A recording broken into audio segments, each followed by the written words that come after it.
வசனத்திற்கு நேராக நாம் கடந்து செல்வோம். ஏசாயா தீர்க்கதரிசியின் புஸ்தகம் 43ஆம் அதிகாரம் 1 முதல் 3 வசனங்களை நாம் வாசிக்க கேட்போம். இப்போதும் யாக்கோபே, உன்னை சிருஷ்டித்தவரும் இஸ்ரவேலே, உன்னை உருவாக்கினவருமாகிய கர்த்தர் சொல்லுகிறதாவது, பயப்படாதே, உன்னை மீட்டுக் கொண்டேன், உன்னை பெயர் சொல்லி அழைத்தேன், நீ என்னுடையவன். நீ தண்ணீர்களை கடக்கும் போது நான் உன்னோடு இருப்பேன், நீ ஆறுகளை கடக்கும் போது அவைகள் உன்மேல் புரள்வதில்லை. நீ அக்கினியில் நடக்கும் போது வேகாதிருப்பாய், அக்கினி ஜுவாலை உன் பேரில் பற்றாது. நான் இஸ்ரவேலின் பரிசுத்தரும் இரட்சகருமாயிருக்கிற உன் தேவனாகிய கர்த்தர் உன்னை மீட்கும் பொருளாக எகிப்தையும் உனக்கு ஈடாக எத்தியோப்பியாவையும் சேபாவையும் கொடுத்தேன். நீ என் பார்வைக்கு அருமையானபடியினால் கனம் பெற்றாய், நானும் உன்னை சிநேகிக்கிறேன். ஆதலால் உனக்கு பதிலாக மனுஷர்களையும் உன் ஜீவனுக்கு ஈடாக ஜனங்களையும் கொடுப்பேன் என்று கர்த்தர் வாக்கு கொடுக்கிறார். என் அன்பு சகோதரனை சகோதரியே, இந்த நேரத்தில் கர்த்தருடைய வார்த்தையை கேட்டுக்கொண்டிருக்கிற உங்கள் ஒவ்வொருவரோடு தேவன் முகமுகமாய் இடைப்படுகிறார், இடைப்படவும் விரும்புகிறார். இந்த அதிகாரம் முழுவதும் வாசிக்கும் பொழுது தேவனுடைய வைராக்கியத்தை இந்த இடத்திலே நாம் அறிந்து கொள்ள முடியும். இந்த ஏசாயா தீர்க்கதரிசன புஸ்தகம் 43ஆம் அதிகாரம் 1ஆம் வசனத்தை வாசிக்கும் பொழுது வேதம் இப்படியாய் சொல்லுகிறது, இப்போதும் யாக்கோபே, உன்னை சிருஷ்டித்தவரும் இஸ்ரவேலே, உன்னை உருவாக்கினவருமாகிய கர்த்தர் சொல்லுகிறதாவது, பயப்படாதே, பயப்படாதே, உன்னை மீட்டுக் கொண்டேன், உன்னை பெயர் சொல்லி அழைத்தேன், நீ என்னுடையவன். எவ்வளவு ஒரு வைராக்கியத்தோடு ஆண்டவர் இஸ்ரவேல் ஜனங்களோடு அவர் பேசியிருக்கிறார். அதே வார்த்தையை கொண்டு அவர் நம்மோடு இடைப்படுகிறார். பயப்படாதே.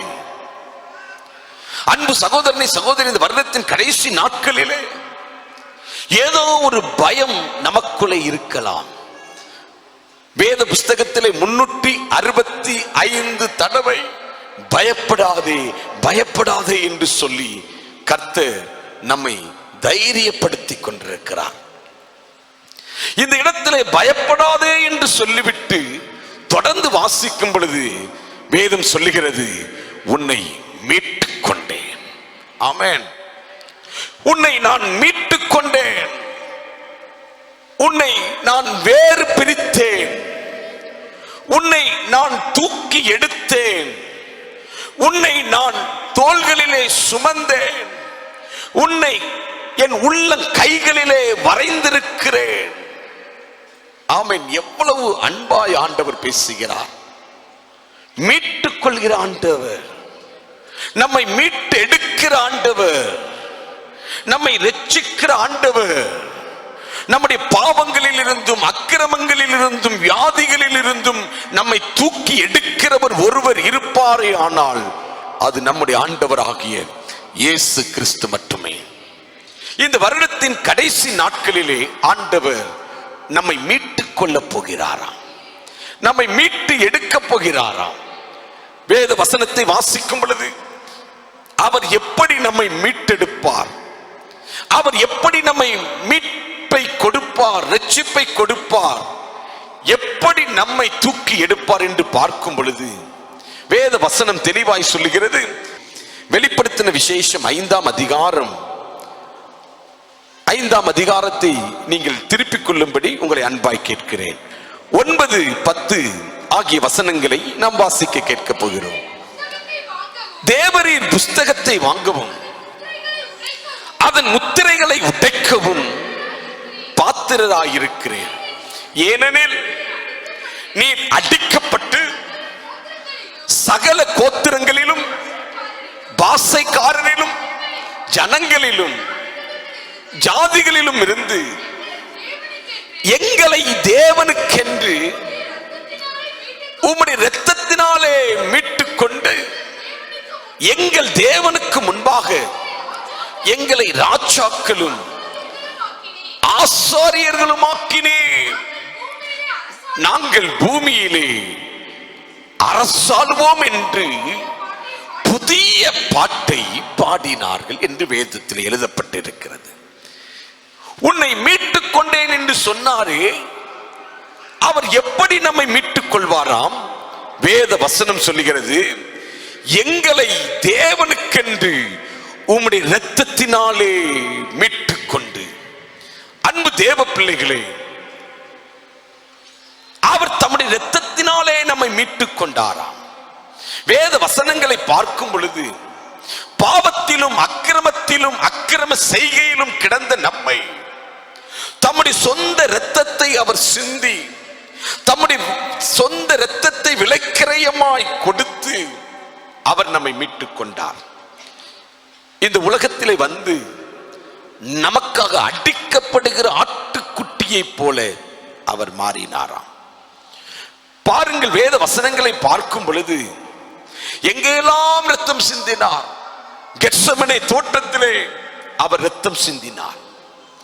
அது மட்டுமல்ல, பிலாத்துடைய அரண்மனையிலே அவர் இரத்தம் சிந்தினார். அது மட்டுமல்ல, எருசலேம் வீதி எங்கும் அடிக்கப்பட்டு இழுத்துக் கொண்டு போகும் பொழுது தன்னுடைய கடைசி சொட்டு இரத்தத்தையும் அவர் அந்த எருசலேம் வீதிகளிலே அவர் இரத்தத்தை சிந்தினார். எதற்காக கெத்செமனே தோட்டத்திலே இரத்தம் சிந்தினார்? எதற்காக பிலாத்துடைய அரண்மனையிலே இரத்தம் சிந்தினார்? எதற்காக எருசலேம் வீதிகள் எல்லாம் இரத்தம் சிந்த சிலுவையை தூக்கி கொண்டு அவர் நடந்து சென்றார்? நம்மை மீட்பதற்காக.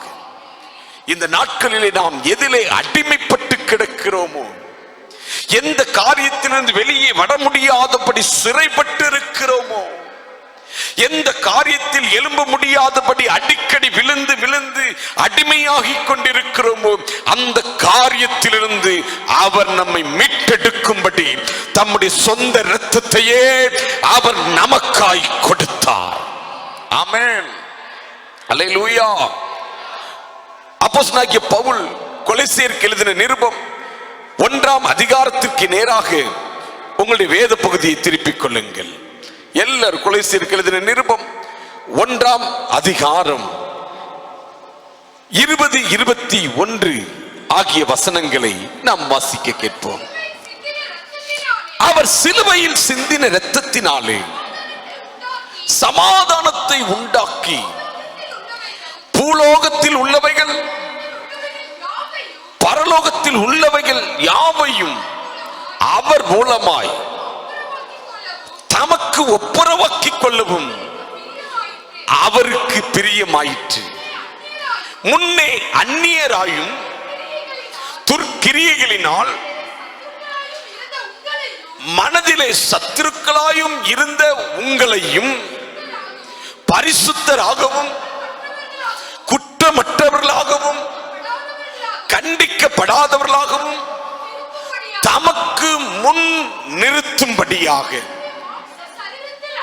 அவருடைய மாம்ச சரீரத்தில் அடைந்த மரணத்தினாலே இப்பொழுது அவரோடு கூட நம்மை ஒப்புரவாக்கினாராம். அன்பு தேவ பிள்ளைகளை, வேதம் சொல்கிறது, அவர் சிலுவையிலே சிந்தின இரத்தத்தினாலே சமாதானத்தை உண்டாக்கினாராம். அது மட்டுமல்ல, பூலோகத்தில் உள்ளவைகள் பரலோகத்தில் உள்ளவைகள் யாவையும் அவர் மூலமாய் தமக்கு ஒப்புரவாக்கிக் கொள்ளவும் அவருக்கு பிரியமாயிருந்தது. வேதம் சொல்லுகிறது 21ஆம் வசனத்திலே, முன்னே நாம் எப்படி இருந்தோமா, அந்நியராயும் துர்க்கிரியைகளினால் மனதிலே சத்துருக்களாயும் இருந்த உங்களை, ஆமென், அவர் என்ன செய்தாராம்? தம்முடைய சொந்த இரத்தத்தினாலே பரிசுத்தராகவும் குற்றமற்றவர்களாகவும் கண்டிக்கப்படாதவர்களாகவும் தமக்கு முன் நிறுத்தும்படி அவருடைய மாம்ச சரீரத்திலே அடைந்த மரணத்தினாலே ஒரு பெரிய ஒப்புரவை நமக்கும் தேவனுக்கும் ஆண்டவர் கொடுத்தார். நாம் அந்நியராயிருந்தோம், துர்க்கிரியைகளினாலே மனதிலே சத்துருக்களாயிருந்தோம். துர்க்கிரியைகள், ஆமென். இந்த வேளையிலே நம்மை பரிசுத்தமாக்குகிறார், நம்மை குற்றமற்றவர்களாக்குகிறார், நாம் கண்டிக்கப்படாதவர்களாய் நம்மை மாற்ற விரும்புகிறார். இன்று அவருடைய திரு ரத்தம் உங்களை மீட்டெடுக்க போகிறது. எத்தனை பேர் ஆமீன் சொல்றீங்க? ஆமீன். கைகளை உயர்த்தி ஆமீன் சொல்லுங்க. அவருடைய ரத்தம் உங்களை பரிசுத்தப்படுத்த போகிறது. அவருடைய ரத்தம் உங்களுடைய குற்றங்களை கழுவ போகிறது. ஆமீன். அவருடைய ரத்தம் உங்களுடைய ஜென்ம சுபாவங்களை கழுவ போகிறது. இந்த வருடத்தின் இறுதி நாட்களிலே அவருடைய ரத்தத்தினாலே கழுவப்பட்டவர்களாய், அவருடைய ரத்தத்தினாலே சுத்திகரிக்கப்பட்டவர்களாய், அவருடைய ரத்தத்தினாலே பரிசுத்தமாக்கப்பட்டவர்களாய் நாம் மாற வேண்டும் என்று பரலோக தேவன் விரும்புகிறார். பூமியிலே பாவங்களை மன்னிக்கிற ஒரே அதிகாரம் இயேசுவுக்கு மட்டும்தான் இருக்கிறது. எந்த மனிதனும் பாவத்தை மன்னிக்க முடியாது. எந்த மனிதனும் மனிதனுடைய பாவத்தை கழுவ முடியாது. ஆனால் இயேசுவுடைய இரத்தம் சகல பாவங்களையும் நீக்கி நம்மை சுத்திகரிக்க வல்லமை உள்ளது. அல்லேலூயா. கைகளை உயர்த்தி ஆமென் சொல்லுங்க. எபிரேயருக்கு எழுதின நிருபம் 13ஆம் அதிகாரம் 12ஆம் வசனத்தை ஒருவர் வாசியுங்கள். அந்தபடியே இயேசுவும் தம்முடைய சொந்த இரத்தத்தினாலே ஜனத்தை பரிசுத்தப்படுத்த செய்யும்படியாக நகர வாசலுக்கு புறம்பே பாடுபட்டார். ஆகையால் நாம் அவருடைய நிந்தையை சுமந்து பாளையத்திற்கு புறம்பே அவரிடத்திற்கு புறப்பட்டு போக கடவோம். வேதம் சொல்லுகிறது, அந்தபடியே இயேசுவும் சொந்த இரத்தத்தினாலே, ஆமென். எல்லாரும் கை உயர்த்தி சொல்லுங்க. அப்படியே அவருடைய சொந்த இரத்தத்தினாலே நம்மை பரிசுத்தம் பண்ணி இருக்கிறார். ஆமென். அவர் யாரை அழைத்து கொண்டு போக வரப்போகிறார்? பரிசுத்தம் உள்ளவர்களை அழைத்து கொண்டு போக வரப்போகிறார்.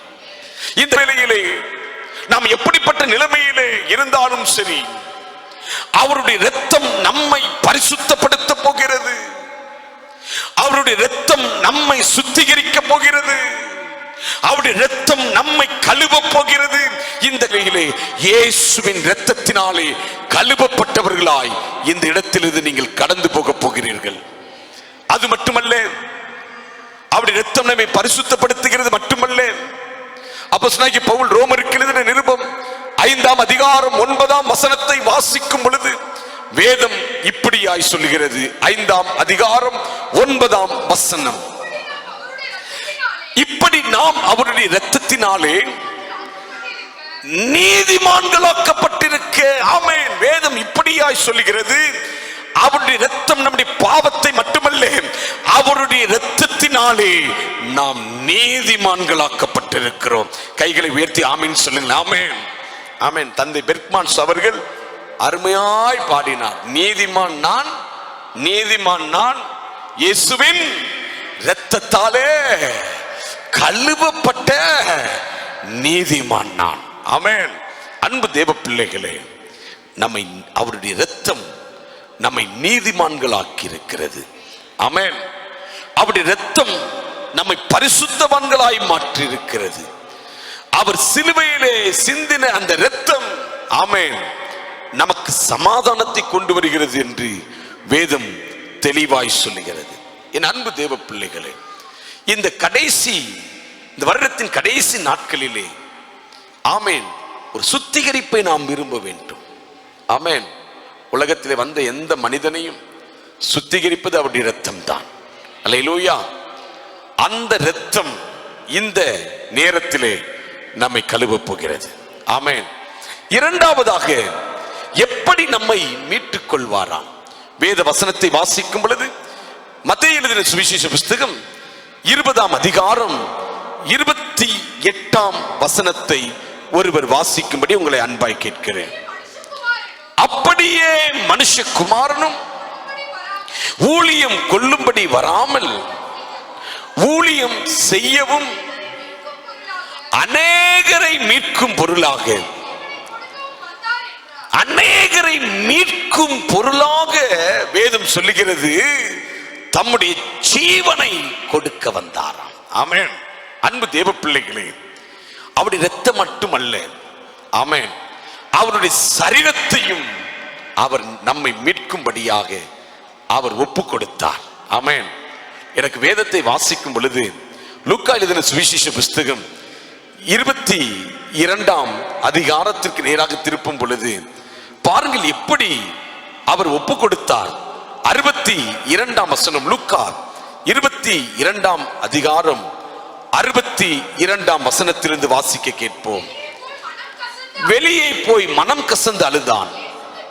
இயேசுவை பிடித்துக் கொண்ட மனிதர் அவரை பரியாசம் பண்ணி அடித்து அவருடைய கண்களை கட்டி அவருடைய முகத்தில் அறைந்து, உன்னை அடித்தவன் யார், அதை ஞான திருஷ்டியினால் சொல் என்று அவரை கேட்டதுமன்றி பாருங்கள் எப்படி தம்மையே ஒப்பு கொடுத்தார். நம்மை மீட்கும்படியாக பரியாசத்திற்கு தன்னை அவர் ஒப்பு கொடுத்தாராம். நல்ல கவனமா கேளுங்க. உங்களை யாராவது பரியாசம் பண்ணிட்டா நீங்க சும்மா இருப்பீங்களா? யாராவது உங்களை பரியாசம் பண்ணி சிரித்தால் உங்களால் ஏற்றுக்கொள்ள முடியுமா? பாருங்கள், நம்மை மீட்கும் பொருளாக அவர் தம்மையே முழுவதும் ஒப்பு கொடுத்தது மட்டுமல்ல, இந்த இடத்திலே பரியாசம் பண்ணுவதற்கும் அடி வாங்குவதற்கும் தன்னுடைய கண்களை கட்டுவதற்கும், ஆமென், முகத்தில் அறையவும், ஆமென், அவர் தன்னை ஒப்பு கொடுத்தாராம். ஆமென். கன்னத்தில் ஓங்கி ஒருவன் அடிக்கிறான். வேதத்தில் வேத வசனம் சொல்லுகிறது, உமிழ் நீருக்கு அவர் தன்னுடைய முகத்தை, சத்தமா சொல்லுங்க, மறைக்கவில்லை. கேட்கிறேன், யாராவது பேசும் பொழுது அவருடைய உமிழ் நீர் உங்கள் மேல் பட்டுவிட்டால் உடனே உங்களுக்கு எப்படி இருக்கும்? எப்படி இருக்கும் உங்களுடைய இருதயம்? ஆனால் வேதம் சொல்லுகிறது, நம்மை மீட்டெடுப்பதற்காக உமிழ் நீருக்கு அவர் தன்னுடைய முகத்தை மறைக்கவில்லையா? உலகமெங்கும் பூமி எங்கும் உலாவுகிற அவருடைய கண்கள், அப்படிப்பட்ட கண்களை கட்டுவதற்கு அவர் அனுமதித்தாராம். ஏனென்றால் நம்மை மீட்டெடுப்பதற்காக. ஆமென். அல்லேலூயா. பரலோகத்துக்கு சொந்தக்காரர்களாய் நம்மை மாற்றும்படியாக தேவன், ஆமென், பரியாசத்திற்கும் அடிக்கும் உமிழ் நீருக்கும், அது மட்டுமல்ல, 65ஆம் வசனத்தை வாசிக்கும் பொழுது அநேக தூசண வார்த்தைகளையும் அவருக்கு விரோதமாக சொன்னார்களாம். தூசண வார்த்தைகளை அவர் ஏற்றுக்கொண்டாராம். அன்பு தேவ பிள்ளைகளே, நம்மை மீட்கும்படியாக தூசண வார்த்தைகளை அவர் கேட்டாராம். அவருடைய செவிகளிலே ஏறிட்டான். தூதனுடைய சத்தத்தை கேட்டவர், பரிசுத்தவான்கள் பரிசுத்தரே பரிசுத்தரே என்று ஆராதனை செய்த அந்த சத்தத்தை கேட்டவர், துதியின் சத்தத்தை கேட்டவர், பிதாவின் அருகில் இருந்து அந்த ஆராதனையை ஏற்றுக்கொண்டவர். ஆனால் நம்மை மீட்கும் பொருளாக அவர் எப்படிப்பட்ட சத்தத்தை கேட்டாராம்? தூசண வார்த்தைகளை கேட்டாராம். எப்படிப்பட்ட அவமானம், எப்படிப்பட்ட நிந்தை என்று யோசித்து பாருங்கள். நான் யோசித்து பார்த்தேன். இந்த வசனத்தை வாசிக்கும் பொழுது, ஐயா, உம்மை பரலோகத்திலே 1000 தேவதூதர்கள் உம்மை ராஜாவே ராஜாவே பரிசுத்தரே பரிசுத்தரே என்று ஓயாமல் பாடிக்கொண்டிருக்கும் பொழுது, நீர் எங்களுக்காக எங்களை பிரித்தெடுக்கும்படி, எங்களை பாவத்திலிருந்தும் சாபத்திலிருந்தும் அக்கிரமத்திலிருந்தும் வேறு பிரிக்கும்படி தூசண வார்த்தைகளை ஏற்றுக்கொண்டீரே. ஐயா, அவர் எவ்வளவு நம்மேல் அன்பாயிருக்கிறார். அல்லேலூயா. தூசண வார்த்தைகளை ஏற்றுக்கொண்டாராம். அவரை கொண்டு போய் ஆலோசனை சங்கத்திலே கொண்டு போய் நிறுத்தினார்களாம். ஆலோசனை சங்கத்திலே நிறுத்தப்பட வேண்டியவரா இவர்? இல்லையே, இவர் சிங்காசனத்திலே அமர வேண்டியவர் அல்லவா? இவர் சிங்காசனத்திலே அமர்ந்து ராஜரீகம் பண்ண வேண்டியவர் அல்லவா? ஆனால் நம்மை மீட்டெடுப்பதற்காக அவரை கொண்டு போய் ஆலோசனை சங்கத்திலே நிறுத்தினார்களாம். என் அன்பு தேவ பிள்ளையே, எதற்காக ஆலோசனை சங்கத்திலே அவர் நின்றார்? நம்மை மீட்டெடுப்பதற்காக, நம்மை தூக்கி எடுப்பதற்காக. ஆமென். அவர் எதற்கும் துணிந்தார். அல்லேலூயா. கடந்த நாட்களிலே செய்தித்தாளிலே நான் ஒரு செய்தியை வாசித்தேன். உத்தரப்பிரதேசம் என்று நினைக்கிறேன். ஒரு அருமையான குடும்பத்தினருக்கு 3 பிள்ளைகள். பாருங்கள், 2 பிள்ளைகள், அது 3 வயது 5 வயது. ஒரு குழந்தை கை குழந்தை. கணவர் வேலைக்கு போய்விட்டார். இந்த குடும்பம் அந்த வீட்டின் வாசலில் உட்கார்ந்து பிள்ளைகள் தகப்பன் எப்பொழுது வருவார், மனைவி கணவன் எப்பொழுது வேலை முடிந்து வருவார் என்று சொல்லி காத்து கொண்டிருக்கிறார்கள். ஆனால் திடீரென்று என்ன ஒரு சம்பவம் நடந்தது என்றால், ஒரு சிறுத்தை புலி அந்த இடத்திற்கு வேகமாய் வந்து அந்த தாயாருடைய கையில் இருந்த அந்த கை குழந்தையை கவ்விக்கொண்டு ஓடுகிறது. ஆமென். நான் வேகமாய் உடனே பதறி போய் வாசித்தேன். உடனே அந்த தாயார் 2 குழந்தைகளையும் விட்டுவிட்டு அந்த சிறுத்தை புலி பின்பாக ஓடி துரத்தி, ஆமென், ஒரு முட்புதரிலே கை குழந்தையை கவ்விக்கொண்டு அந்த சிறுத்தை புலி மறைந்திருக்கிறது. இதை பார்த்த தாயார் அந்த சிறுத்தை புலி மேல் வேகமாய் பாய்ந்து விழுந்து அதோடு கட்டி புரண்டு சண்டையிட்டு, ஆமென், அந்த சிறுத்தை புலி இந்த தாயாரை காயப்படுத்த, ஆமென், அவர்கள் எப்படியாவது தன்னுடைய குழந்தையை மீட்டு விட வேண்டும், எப்படியாவது அந்த சிறுத்தையிடமிருந்து என் குழந்தையை காப்பாற்ற வேண்டும் என்று நினைத்து தன் உயிரையும் துஷ்டம் என்று எண்ணி, ஆமென், அந்த குழந்தையை மீட்டெடுத்தார்களாம். ஆமென். அந்த தாயாருடைய அழுகுரலின் சத்தத்தையும் அந்த ஆவேசத்தையும் கேட்டு அந்த கிராம மக்கள் வந்தவுடனே அந்த சிறுத்தை புலி விட்டு விட்டு ஓடிவிட்டது. ஆமென். ஆமென். குழந்தையும் தாயாரையும் மருத்துவமனை கொண்டு போனார்களாம். ஆமென். 2 பேரும் உயிர் பிழைத்தார்கள். ஆமென். ஆமென். சமீபத்திலே வந்த செய்தி, நான் அதை பார்த்த பொழுது, ஒரு தாய்க்கே தன் கருவிலே சுமந்த 10 மாத குழந்தையை எப்படியாவது அந்த சிறுத்தை புலியின் வாயிலிருந்து காப்பாற்றிவிட வேண்டுமே என்று என்கிற அந்த ஆவேசம் இருக்குமேயானால், எப்படியாவது அந்த குழந்தையை மீட்க வேண்டும் என்கிற அந்த வைராக்கியம் இருக்குமேயானால், ஆமென், நம்முடைய அருமை இரட்சகருக்கு தம்முடைய சாயலின்படியும் தம்முடைய ரூபத்தின்படியும் சிருஷ்டித்த நம்மை மீட்டெடுக்க வேண்டும் என்கிற வைராக்கியம் இருந்தபடியினாலே ஒரு மனிதனாக அவர் பூமிக்கு வந்தார். ஆமென். பாலகனாய் பிறந்தார். நாம் என்னென்ன கஷ்டங்கள் அனுபவிக்கிறோமோ அவைகளை எல்லாம் அவர் அனுபவித்தார். ஆதாமை சிருஷ்டிக்கும் பொழுது ஒரு சிறிய குழந்தையாய் ஆண்டவர் சிருஷ்டிக்கவில்லை, ஒரு வாலிபனாய் சிருஷ்டித்தார். ஆனால் நம்மை மீட்டெடுக்க வரும் பொழுது அவர் ஒரு தாயின் கருவிலே கருவாக தோன்றி, ஆமென், நாம் எப்படி வந்தோமோ அதுபோல இந்த உலகத்திலே பிறந்தார். ஆமென். சும்மா இருப்பாரா? அதான் சொன்னேன், ஓடி வந்தார். ஆமென். தேடி வந்தார் நம்மை. ஆமென். எப்படியாவது பாவத்திலிருந்து நம்மை மீட்டுவிட வேண்டும், அக்கிரமத்திலிருந்து நம்மை மீட்டுவிட வேண்டும், சாபத்திலிருந்து நம்மை தூக்கிவிட வேண்டும் என்று சொல்லி அவர் தன்னுடைய ஜீவனையே கொடுத்தார். ஆமென். அல்லேலூயா. கர்த்தர் நல்லவர். அன்பு தேவ பிள்ளைகளே, இந்த சத்தத்தை கேட்டுக்கொண்டிருக்கிற உங்களுடைய வாழ்க்கையிலே ஒரு பெரிய மீட்பை ஆண்டவர் தரப்போகிறார். அல்லேலூயா. ஆமென்.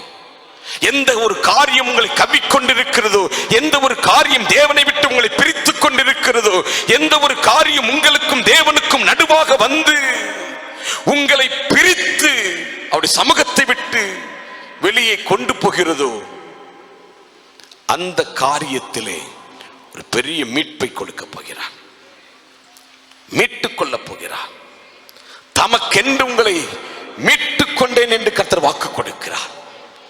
அன்பு தேவ பிள்ளைகளே, ஆமென் ஆமென், தம்மையே கொடுத்தாராம். தம்முடைய இரத்தத்தையும் தம்முடைய சரீரத்தையும் ஆமென் அவர் ஒப்பு கொடுத்தாராம். வேதம் சொல்லுகிறது, மகா சத்தமாய் கூப்பிட்டு தன் ஜீவனை விட்டாராம்.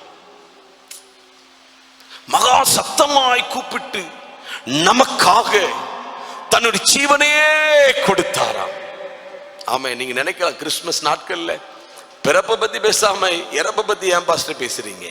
ஆமென், அல்லேலூயா, ஆமென். அவர் நமக்காக மரித்ததினால் நாம் இன்று ஜீவனோடு இருக்கிறோம். எத்தனை பேர் ஆமென் சொல்றீங்க? ஆமென். மீட்டெடுத்தார்.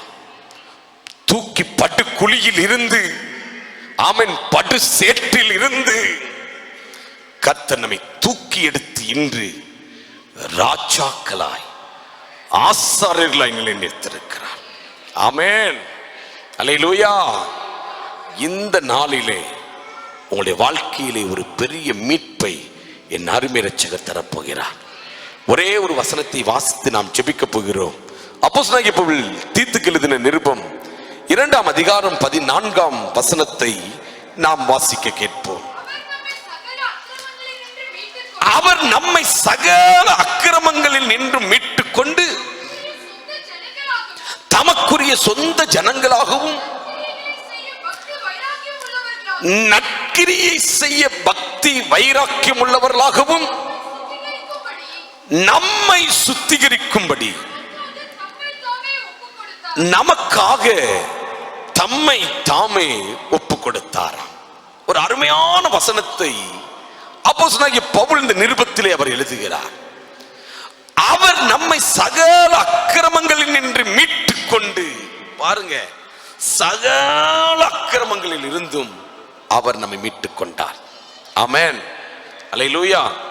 மீட்டுக் கொண்டது மட்டுமல்ல, தமக்குரிய சொந்த ஜனங்களாகவும் நற்கிரியை செய்ய பக்தி வைராக்கியம் உள்ளவர்களாகவும் நம்மை சுத்திகரிக்கும்படி, எல்லாரும் சொல்லுங்க, சுத்திகரிக்கும்படி. ஆமென், அல்லேலூயா. நமக்காக தம்மை தாமே ஒப்பு கொடுத்தார். ஆமென். நாம் இருக்க வேண்டிய இடத்திலே நம்முடைய அக்கிரமத்தின் நிமித்தம் வர வேண்டிய தண்டனையை, நம்முடைய மீறுதல்களின் நிமித்தம் வர வேண்டிய அந்த தண்டனையை அவர் ஏற்றுக்கொண்டாராம். ஆமென், அல்லேலூயா சொல்லுங்க, அல்லேலூயா, அல்லேலூயா. அவர் தண்டனை கொடுத்தா இன்னைக்கு நம்ம ஜீவனோடு இருக்கவே முடியாது. ஆமென், அல்லேலூயா. எல்லா அக்கிரமத்திலிருந்தும் ஆமென் நம்மை மீட்டுக் கொள்ளப் போகிறார். அதற்காகவே தம்முடைய ஜீவனை கொடுத்தார். ஆமென். இந்த நாளிலே உங்களை தம்முடைய இரத்தத்தினால் அவர் கழுவுகிறவர் மட்டுமல்ல, தம்முடைய காயப்பட்ட கரத்தையும் அர்ப்பணித்த நமக்காக ஒப்பு கொடுத்த அந்த சரீரத்திலே இருக்கிற ஆமென் அந்த வல்லமையும் கொடுத்து நம்மை மீட்டு தூக்கி எடுத்து நிறுத்தப் போகிறார். எல்லார் கண்களை மூடி கொஞ்ச நேரம் ஜெபம் பண்ண போறோம்.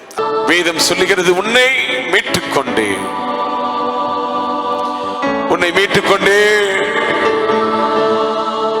கைகளை உயர்த்தி பாவத்திலும் அக்கிரமத்திலும் கிடந்த நம்மை மீட்டுக் கொண்டாரு. நன்றி சொல்லுங்க எல்லாரும். ஓ உமக்கு நன்றி ராஜா. சொந்த குமாரன் என்று பாராமல் அவரே நமக்காக தந்தார், நமக்காக அவரை தந்தருளினார். இப்ப ஜெபிக்க வேண்டிய நேரம். கை உயர்த்தி, ஆண்டவரே உங்களுடைய பிறப்பை கொண்டாடுகிறோம் போகிறோம். அதே போல நீர் எங்களுக்காக தந்தமுடைய ஜீவனை நினைத்து பார்க்கிறோம், உம்முடைய இரத்தத்தை நினைத்து பார்க்கிறோம், ஒவ்வொரு அடிகளையும் நினைத்து பார்க்கிறோம்.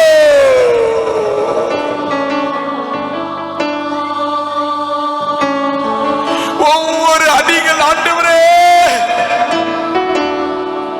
எங்களை மீட்கும் பொருளாக நீர் வாங்கின ஒவ்வொரு அடிகள் நினைத்து பார்க்கிறப்பா. 2 கை வீழ்த்தி சொல்லுங்க, ஆண்டவரே, தூக்கி எடுத்தவரே, சுத்திகரித்தவரே, இனி பாவம் செய்யாதே என்று சொன்னவரே, இந்த வேளையில் எங்களே அர்ப்பணிக்கிறோம். மகனே, மகளே, பயப்படாதே. இந்த சத்தத்தை கேட்டுக்கொண்டிருக்கிற தேவ ஜனமே பயப்படாதே. அவர் உன்னை தூக்கி எடுத்து நிறுத்துவதற்கு வல்லமை உள்ளவர். வேதனையோடு இருக்கிறாயா, கண்ணீரோடு இருக்கிறாயா, இன்று உன்னை மீட்டுக் கொண்டேன் என்று ஆண்டவர் சொல்லுகிறார். ஐயா, நாள்தோறும் சத்துருக்களினாலே நெருக்கப்பட்டுக் கொண்டிருக்கிறேன் என்று சொல்லுகிறாயோ, உன்னை மீட்டுக் கொண்டே, வியாதியினாலே நான் சிக்கியிருக்கிறேன் என்று சொல்லுகிறாயோ, இன்று உன் வியாதி நீங்க உன்னை மீட்டுக் கொண்டேன் என்று கர்த்தர் வாக்கு கொடுக்கிறார். என் அன்பு தேவ ஜனமே, இன்று உன்னை மீட்டுக் கொள்கிற நேரம், கர்த்தர் உன்னை தூக்கி எடுக்கிற நேரம், தம்முடைய கரத்தை நீட்டுகிற நேரம். நீங்கள் எங்கிருந்தாலும் தேவனுடைய வல்லமை உங்கள் மேல் இறங்கி வருகிற நேரம். தம்முடைய சொந்த இரத்தத்தினால் உங்களை அவர் மீட்டுக் கொண்டாரு, உங்களை சுத்திகரித்தாரு. நீங்கள் அவருடைய சொந்த ஜனம். அல்லேலூயா. இந்த ஆராதனை மற்றும் தேவ செய்தி உங்களுக்கு ஆசீர்வாதமாய் இருந்திருக்குமானால் எங்களுக்கு தெரியப்படுத்துங்கள். எங்கள் தொலைபேசி எண் 9913607607 9543777377. தேவன் தாமே உங்களை ஆசீர்வதிப்பாராக.